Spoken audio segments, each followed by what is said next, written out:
மாடி தோட்டத்தில் விளைஞ்ச பிரண்டை புதினா வச்சு ஒரு துவையல் பண்ணியிருக்கேன். இந்த துவையல் செய்கிறதுக்கு நான் இஞ்சி, புளி, மிளகாய் சேர்த்துருக்கேன். கருவேப்பிலை, கொத்தமல்லியும் சேர்த்துருக்கேன்.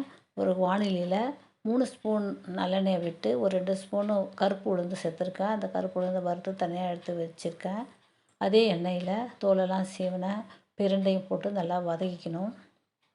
நல்லா வதங்கிய பிறகு இஞ்சி, புளி, மிளகாய் இதையெல்லாம் சேர்த்து நல்லா வதங்கின பிறகு வறுத்து வச்சுருக்கிற உளுத்தம்பருப்பையும் சேர்த்துட்டு இது கூட கருவேப்பிலை, கொத்தமல்லி, புதினா இதையும் சேர்த்துக்கணும்.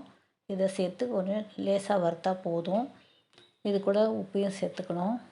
ரொம்ப நேரம் வதக்குனா கலர் மாறிடும். அதனால் ஆஃப் பண்ணி ஆறின பிறகு மிக்ஸி ஜாரில் போட்டு அரைச்சி எடுத்துடணும். கொஞ்சம் தாளிப்பும் பண்ணிடணும். இப்போ துவையல் ரெடி. இது அரிசி காய்ச்சி தயிர் சாதத்துக்கு ரொம்ப நல்லாயிருக்கும்.